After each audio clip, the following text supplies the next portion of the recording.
حضرت عائشہ رضی اللہ تعالی عنہا سے روایت ہے، فرماتی ہیں کان رسول اللہ صلی اللہ علیہ وسلم یحب التیامن فی کل شیء، آپ صلی اللہ علیہ وسلم ہر کام میں دائیں جانب کو ترجیح دینا پسند کیا کرتے تھے۔ دائیں کا مطلب رائٹ سائڈ، سیدھے ہاتھ۔ فرمایا فی ترجلہ و لبسہ، لباس پہننے میں، بالوں میں کنگھا کرنے میں، یعنی بڑی چیزوں میں بھی اور چھوٹی چھوٹی معمولی چیزوں میں بھی سیدھے جانب کو ترجیح دیتے تھے الٹی جانب پر۔ بال بناتے تو پہلے سیدھی طرف کی مانگ نکالتے اور اس کے سیدھے طرف کے جو بال ہیں ان کو درست کرتے، پھر ان بالوں کو جو آپ کے بائیں ہاتھ کی طرف ہیں۔ لباس پہنتے، آستین میں جیسے بازو ڈالنا ہے تو سیدھے ہاتھ کی آستین پہلے، الٹے ہاتھ کی آستین بعد میں۔ جوتا پہننا ہے تو سیدھے ہاتھ کا پہلے، الٹے ہاتھ کا، سیدھے پاؤں کا پہلے اور الٹے پاؤں کا بعد میں، ہر چیز میں۔ یہاں تک کہ نبی صلی اللہ علیہ وسلم کے پاس اگر کبھی کوئی چیز کھانے کی ہوتی اور آپ اپنے ساتھیوں کو پیش کرتے تو اس میں بھی جو سیدھے ہاتھ پہ آپ کے بیٹھا ہوتا اس کو پہلے دیتے تھے، جو الٹے ہاتھ پہ ہوتا اس کو بعد میں۔ کوئی کھجور پیش کرنی ہے، کوئی چیز، حدیث میں ہے کہ ایک مرتبہ رسول اللہ صلی اللہ علیہ وسلم کے پاس مشروب آیا پینے کے لیے کوئی، آپ صلی اللہ علیہ وسلم نے اس پیالے میں سے خود پیا، بچ گیا۔ آپ کے ارد گرد صحابہ بیٹھے ہوئے تھے، بائیں جانب حضرت ابو بکر اور حضرت ابو بکر رضی اللہ تعالیٰ عنہ جیسے بڑے بڑے صحابہ، اور سیدھے ہاتھ پہ ایک نوجوان صحابی تھے نو عمر۔ تو آپ صلی اللہ علیہ وسلم کی عادت تھی کہ بھئی سیدھی طرف سے، لیکن سیدھے ہاتھ پہ نو عمر نوجوان بیٹھے ہیں اور الٹے ہاتھ پہ بزرگ صحابہ۔ اب یہ بھی ایک نامناسب ہے کہ بڑوں کو چھوڑ کے چھوٹوں کو پہلے پلایا جائے، لیکن اس کے باوجود آپ صلی اللہ علیہ وسلم نے سیدھی طرف سے شروع کیا اور ان صحابی سے اجازت لی، نوجوان سے، کہ آپ مجھے اجازت دیں کہ میں بڑوں کو پہلے پلا دوں، یہ جو میرے لیفٹ سائڈ پہ میرے بائیں جانب لوگ ہیں ان کو میں پہلے پلا دوں۔ تو ان صحابی نے فرمایا لا افضل علی سور رسول اللہ صلی اللہ علیہ وسلم احد، یا رسول اللہ میں آپ کے جھوٹے پر کسی کو ترجیح نہیں دے سکتا۔ تو اس سے بھی ایک اور مسئلہ بھی پتہ چلا، بعض دفعہ محبت میں نافرمانی کرنی پڑتی ہے۔ بات ماننا یہ محبت کی دلیل نہیں ہوتا، بلکہ بات نہ ماننا یہ محبت کی دلیل ہوتی۔ ہم ہوتے ہم کہتے پلا دیں، ٹھیک ہے، یہ تو پلا دیں آپ کی مرضی ہے، لیکن ان صحابی نے اس بات کو پسند نہیں کی، فرمایا آپ کا جھوٹا ہے، میں کیسے کسی اور کو پینے دوں۔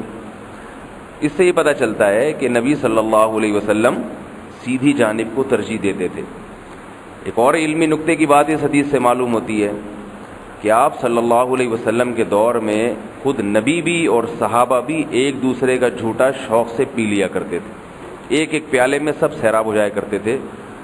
آج اتنا جو ہے نا وہ جراثیم کا ایک وہم لوگوں کے دماغ میں ڈال دیا ہے کہ کوئی کسی کے جھوٹے کو پیتے ہوئے 100 دفعہ سوچتا ہے۔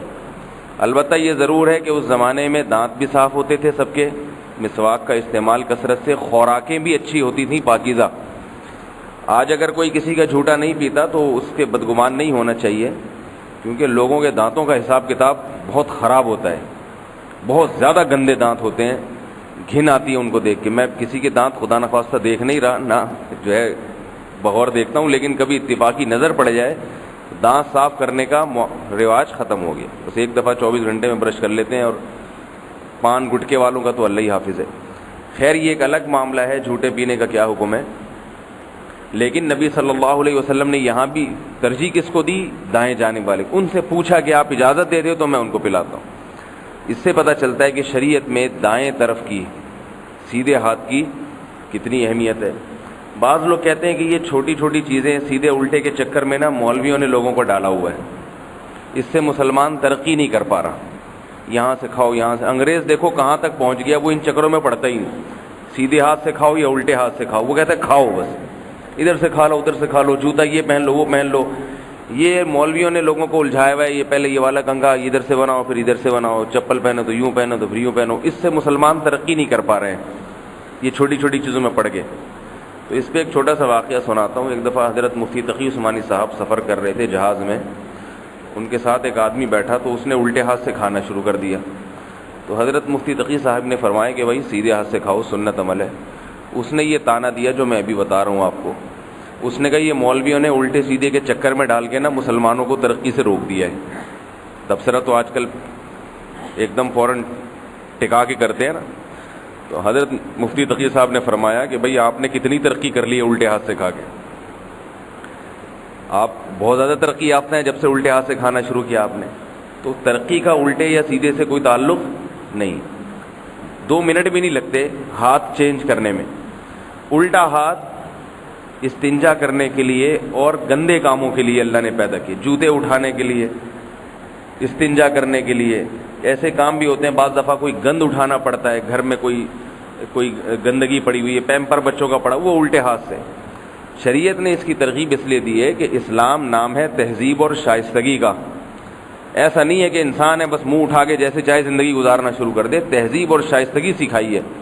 تو ایک جانب ایسی ہونی چاہیے جو اچھے کاموں کے لیے، اور یہ اللہ تعالیٰ کا حکم ہے. اس کی اتنی تاکید ہے کہ قیامت کے دن قرآن میں آتا ہے کہ جس کو جنتی ہونے کا سرٹیفکیٹ ملے گا وہ سیدھے ہاتھ میں پکڑایا جائے گا، اور جس کو جہنمی ہونے کا سند ملے گی وہ اللہ الٹے ہاتھ میں پکڑائیں گے. اس کو اللہ قیامت کے دن بھی سیدھے ہاتھ اور الٹے ہاتھ میں فرق کریں گے. اس لیے نبی صلی اللہ علیہ وسلم کی اس سنت پر پابندی سے عمل کرنا چاہیے. گھر میں بچہ الٹے ہاتھ سے کھا رہا ہے تو سیدھے ہاتھ سے تھپڑ لگائیں اس کو، کیونکہ الٹے ہاتھ سے صحیح لگے گا نہیں. ٹھیک ہے، اس کو سمجھائیں کہ بیٹا سیدھے ہاتھ، تھپڑ نہیں لگائیں تو میں مزاح کر رہا ہوں. اس کو سمجھائیں کہ سیدھے ہاتھ سے کھاتے ہیں. اور اسی طرح گھر میں ان چیزوں کا معمول بنائیں. بڑوں کو کوئی چیز دی جا رہی ہے سیدھے ہاتھ سے، لی جا رہی ہے سیدھے ہاتھ سے. دکان اللہ نے سیدھے ہاتھ میں برکت رکھی ہے. دکاندار جب کسی کو کوئی چیز پکڑاتا ہے سیدھے ہاتھ سے پکڑائے. آپ اس کو پیمنٹ کرتے ہیں سیدھے ہاتھ سے. ہم نے اپنے بڑوں کو دیکھا ہے، اگر انہوں نے کوئی چیز فروخت کی یا کسی سے پیسے وصول کر رہے ہیں، وہ اگر الٹے ہاتھ سے دیتا ہے تو نہیں لیتے، کہتے ہاتھ چینج کر کے دو، سیدھے ہاتھ سے دو. اتنا خیال کیا جاتا ہے اس چیز کا. البتہ کوئی عذر ہو، جلدی ہے تو ایک الگ بات ہے. جلدی ہے، آپ کی ٹرین نکل رہی ہے، تو جس ہاتھ میں گلاس آ گیا پانی پی کے بھاگیں بس وہاں سے. اس میں زیادہ جو ہے وہ ایک جلد بازی کے یا اور اس کے حکام جو ہے نا ضرورت کے حکام الگ ہوتے ہیں. اس میں زیادہ پھر تکلف سے کام نہیں لینا چاہیے. اللہ تعالیٰ سمجھنے کی، عمل کرنے کی توفیق عطا فرمائے.